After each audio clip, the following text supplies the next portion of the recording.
I don't even know what's happening. Hi, my name is Sydney. Welcome back to hell. And two things before we launch in. If I sound a little ill, it's because I am getting a head cold. Thank you, New York.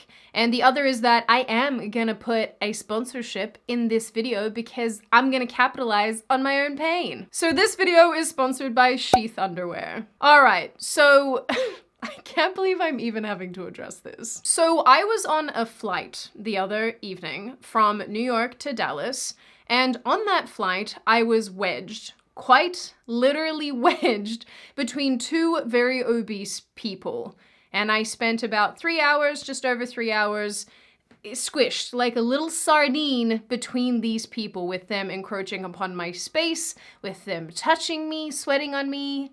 Ugh. I had maybe a third of a seat, at best. And in light of that, I rage tweeted the entire flight about the situation with pictures and everything. And it was actually odd because as I was doing this, so many of you seemed to be enjoying it. A lot of you said that it made your night, that it made you laugh. And so I continued to post updates that got progressively funnier and funnier, I suppose, as I was starting to write them with the purpose of making you guys laugh at my pain while I was hating it. Eventually, this led me to a point where I tweeted at American Airlines, because that's who I was flying with, about the situation, and they effectively told me, too bad, how sad, go in, F yourself. They said, our passengers come in all shapes and sizes. We're sorry you were uncomfortable on your flight. I was not impressed. And honestly, I thought that was the end of it. I said what I needed to say. I got to rage tweet in my private messages to friends. I offloaded significantly. I got a demented response from the airline. A bunch of you got a laugh out of the situation. I got to be my regular Sydney self on the internet during my flight. And I thought, you know, that's that, right? I'm gonna follow up with the airline privately, which I was 1,000% prepared and going to do. And if they did say something demented, then, you know, I probably would have shared that with you because I'm like a mama bird spitting information into your baby bird mouths. But I was wrong, and apparently that was not the end of the situation. I don't know why, but apparently this matters to people. So my friend Jeremy from The Quartering made a video about it. Then other people made videos about it as well. Then I started receiving an onslaught of abusive and unhinged messages and comments and emails about the situation, which most of which just, by the way, made me laugh just because they're so crazy. But I was being called fat phobic and told that I'm fat shaming and that I'm a horrible human being. I got called the C word. And as of filming this, the Daily Mail covered this story. In fact, it's presently the front page of their website. It's the first story on their website. And then news.com.au also covered the story and said that I'm fat shaming and, you know, said that I'm offensive. So that's really fun. So you know what? Now I'm going to say something about all of this, because if all of these people get to make a fuss, I also get to make a fuss. You already made a fuss.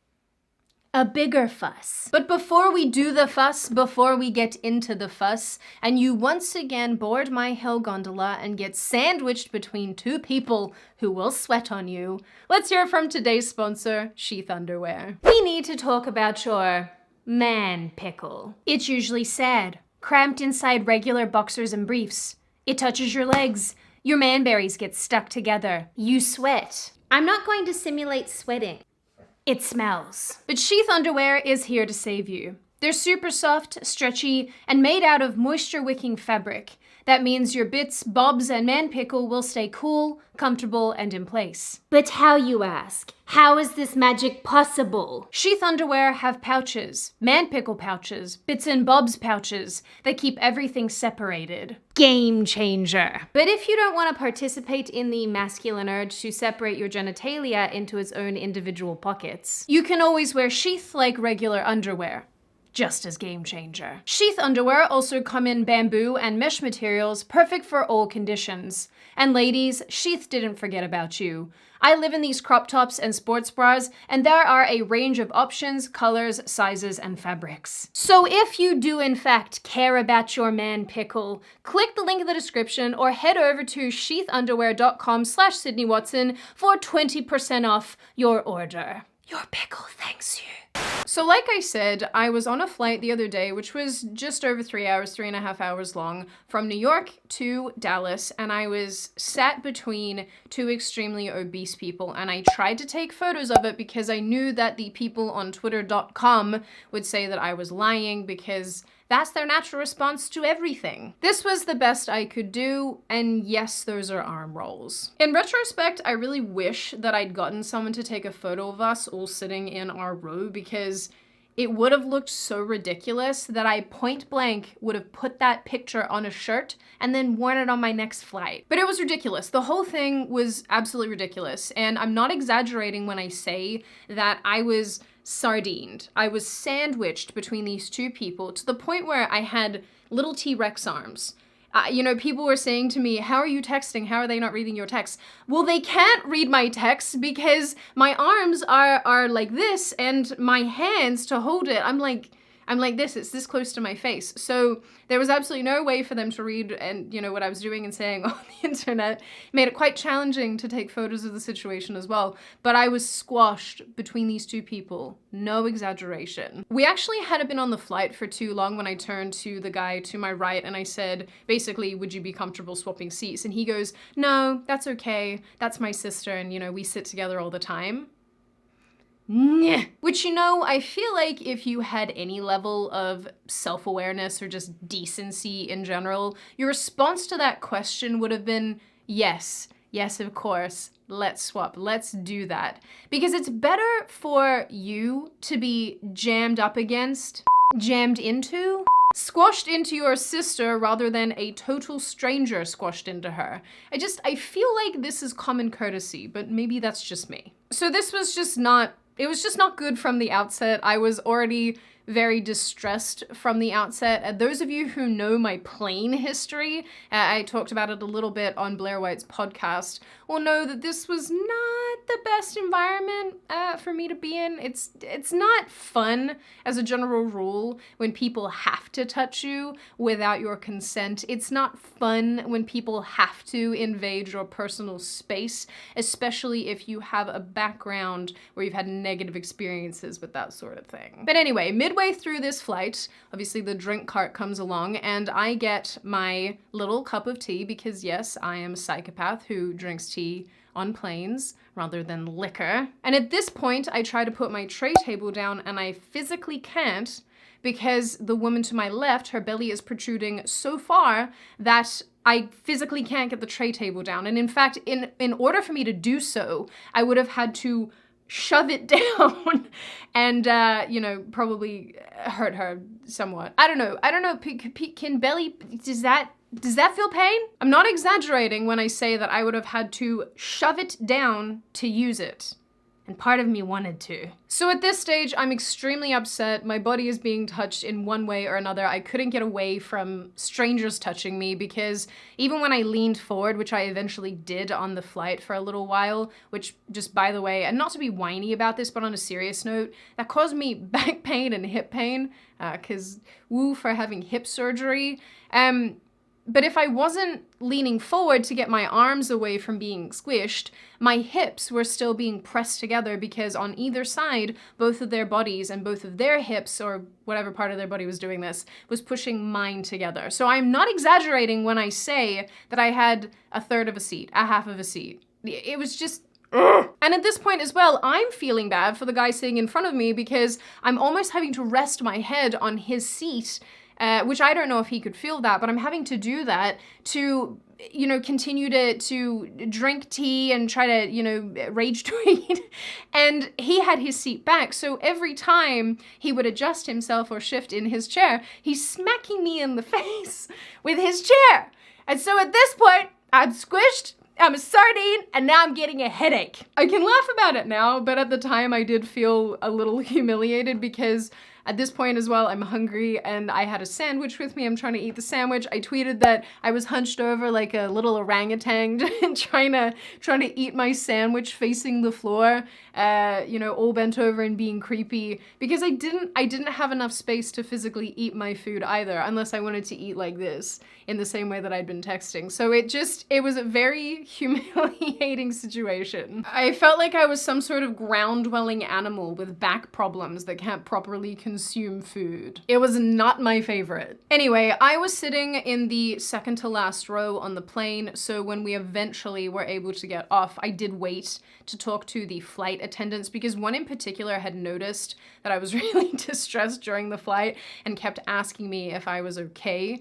I should have asked for free booze. He told me at the end there that he would have given me free booze, and I feel like that was a missed opportunity. But I waited till everyone had gotten off the flight, and I basically said to him, I just wanted to let you know that you checking in with me really did make a big difference, because I don't know about the rest of you, but when negative and yucky things are happening, or just stuff that's not great, sometimes it can make it a lot better and ameliorate the situation when someone else acknowledges that that thing's happening to you and they express a sense of, sympathy or empathy or whatever for what you're going through, even if it's minor, even if it's, even really ginormous. It makes a big difference, at least to me. So the fact that he did that, I wanted to let him know. And then what that basically did was open the floodgates for the other flight attendants who were also on the plane as well to basically say to me, we're so sorry. And they did. All of them apologized. All of them acknowledged that it was totally messed up what was going on. And they even said that they were trying to find a child who might swap seats with me. And I don't know what kind of parent would sign off on that. Maybe these modern weird ones. But it was a full flight. I understood that there was very little that anybody could do except for buying 2 seats, because you know that you're not gonna fit in the ones on the plane. That was the thing that could have happened, that could have saved all of us the pain and suffering and discomfort and unhappiness that ensued. Anyway, the flight attendant's response to the situation was kind of what pacified me a little bit, because I think maybe otherwise I would have turned into a demon creature that would have tried to consume the plane from rage. So eventually I did tweet at American Airlines, and those of you who know me and who've been around for a little while, you probably know my sense of humor, and you know that what I wrote was serious, of course, but it was also written in jest as well. It was written in such a way, a lot of what I actually tweeted was written in such a way that I was trying to make light of a situation that had made me very upset. And they responded, like I said, saying that their customers come in all shapes and sizes. They also replied to someone saying that they offer a variety of seat sizes and styles so our customers can select what works best for them. But where? Because when you fly cattle class, the seats are all the same size. And when you fly business class, the seats are also all the same size. So really, you have 2 options on domestic flights. You have cattle class seats and then overpriced business class seats with a little extra room. That's basically, those are the options that you have, American Airlines. I will note at this point that I got a bunch of responses from people about this situation, some of which I agreed with, others not so much. One of which was, oh, why didn't you, Sydney, just buy a business class ticket? Oh, why didn't you just sit in the aisle seat? And I think it's really weird, and maybe not such a great position to take, that I, the normal sized human being, have to take measures to not be sat between obese people who by rights should have bought another seat, or probably not actually flown at all, to be honest with you. Why is it that I have to be the one who accommodates them when they don't make choices that accommodate me? And again, this is just in the flying context. Try not to extrapolate this or, use this in other situations. I'm solely talking about flying here. If anything, they should be the ones that have to buy the business class ticket or the second seat, not me. And then the other component of this is I needed to be on that New York to Dallas flight because it was the only one that got me back to Dallas in time. So I didn't have a lot of options coming out of New York. These tickets were booked a little late in the game. This was for a thing I was doing in New York for Vice. And so, you know, when people go, oh, why didn't you pick an aisle seat? I always opt for the aisle seats. People who like the window, you're very odd to me. I don't get you. But I always opt for the aisle seat. There wasn't any available on this flight, so I picked a middle seat. And honestly, most of the time, middle seats are okay. I fly a little bit. I used to fly a lot more. I fly a little bit these days, and usually it's fine. I've been sat next to the stinky people who they smell bad, and I've been sat next to some weirdos, but by and large, it's okay. And I'm small enough, I think, that I can just sort of slinky into situations without it being too much trouble. So anyway, like I said, I thought the situation was done. Apparently it wasn't. And then these two articles crop up. And this news.com.au article is especially vicious. It says that my comments were offensive and that I was fat shaming. And honestly, I don't really understand why people think that me as a human being wanting my own personal space is the issue here. Sir, please. Also, can I just add that they say that I claim to be an American Australian political commentator, and they call me a doctor because it's in my Twitter handle. Like, what do you mean I claim to be an Australian American political commentator? I am that. But the doctor thing, that you take at face value? What is happening? And they make note of the fact, like, it's a negative that I didn't pay for my ticket. Which I didn't. Vice paid for it, and I'm thankful that they did. That was very kind of them. But just because I didn't pay for my flight this time round doesn't mean that that somehow circumvents how jacked this situation was. So obviously I take issue with a lot of what's being said around this from the other side of the aisle, from this article and whatnot. To call this fat shaming, maybe that's probably true. It probably is. But I don't know why that's a bad thing. I really don't. And when I talk about the obesity epidemic, when I talk about the fat acceptance movement, I don't make a secret of the fact that I don't like this. People should not be as big as they are today. And in the small percentage of cases where it is a medical condition, where it is related to something other than not being able to control what you eat, not going to the gym, being very sedentary, I realize that those people exist and I feel very bad for them because they don't have a lot of control over that, but the vast majority of people do.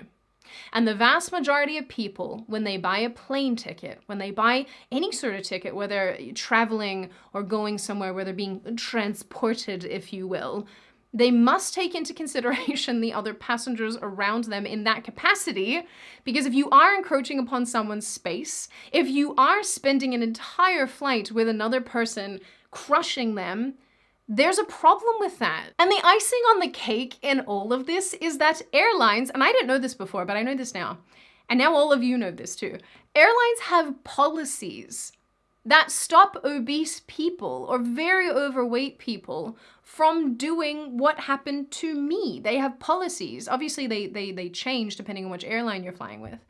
But the majority of them have something in place that basically says, if you are too big, you should probably buy an additional seat. If you are too big, you can't get on the plane. They have these rules in place to stop these very things from happening. And hilariously, when they do, and you say, hello, this happened to me, this wasn't okay, their response is actually, eat a bag of pee-pees. In this context, what on earth is the point of having these policies if you're not going to enforce them? The fact that the response to this was to call me a fat shamer, to make me into the bad guy, really speaks to how demented we have gotten as a society, because in this context, I think any regular normal person would have reacted the way that I did, because nobody wants their space encroached upon like this. Nobody wants to be touched like this. It's not okay.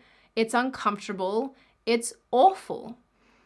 The problem is that obesity has gotten out of hand, and we try to act like it hasn't. We try to act like all the things that are happening around us are normal, that they're okay, that they're justifiable, but the fact of the matter is that they're not. There's a reason why obesity leads to the multitude of health issues that come along with it. There is a reason why it is extremely challenging to fit into normal size things in society, because being these sizes is not okay. And that might be uncomfortable to hear, that might make you sad to hear, especially if you are someone who is on the heavier side of things, but it is true. And I don't think that we put enough effort and energy into encouraging people to be better and to do better. We just make excuses when they can't. And I think that that is not a good way of going about things. It's not a good way of progressing, and it doesn't actually progress society. It's not making us better. All of this just makes us worse. Defending these situations just makes everything worse, at least in my view. I guess my primary takeaways from all of this is that A, I'm not sorry for what I said. And, you know, anybody who took exception to the way I articulated it, well, sorry, you don't have a sense of humor. And again, I think that the way that I reacted was how the vast majority of the population would react. B, if you are an overweight person and you are considerate of other people, I think you're wonderful, and I think that's very kind of you to do. And thank you for making those choices, because this is how flying becomes less awful. And again, I don't want anybody who does the right thing by others to think this is an attack on them, because it's absolutely not. I am not talking about you. And C, the fact that this is considered fat shaming, or the fact that this is considered offensive and inappropriate, really speaks to how regressive we are as a society. It means that while the left and while all these other groups of people, while these fat positive people are probably the ones crying about consent all the time, they're the ones who complain about choices being taken away from them. Well, I didn't have a choice in the situation that just happened to me. I didn't consent to being touched for hours on end. I didn't consent to having no personal space, to being sweat on, because that was another component of this, is that obviously when you're wedged like that, everyone gets a little sweaty. There's a little bit of body situations happening that are not so great. I didn't consent to any of that, and the fact that I'm somehow the bad guy because I took exception, because I said something, really speaks to how completely deranged we are as a society. Like I said, I'm not sorry. I don't apologize for anything. I'm glad that this situation made some of you laugh. Honestly, the fact that you can find humor in it makes me feel a little bit better. Especially those of you on Twitter while I was tweeting who were responding with your really funny comments. A lot of them were so great. They really tickled me. They made a big difference. But generally, like, just be considerate of other people. Like, it costs you nothing to not be a butthead. Anyway, there you go, guys. There's my situation. I got to have my say finally. And again, I hope this makes you laugh a little bit, because I definitely wasn't laughing at the time, but I definitely see the humor in it now. As for these bloody articles that are coming out, like, I actually still don't know why this is news, but I mean, if it is, let's turn it into an opportunity to talk about people being not considerate of one another on frickin' planes, and maybe the conversation about how obesity is an epidemic that kills more people annually than malnutrition does. Maybe we should talk about that. And if that actually is what comes of this, excellent. More importantly, there you go. There's a story from my life. I hope you enjoyed it. And, you know, I will see you guys in the next video.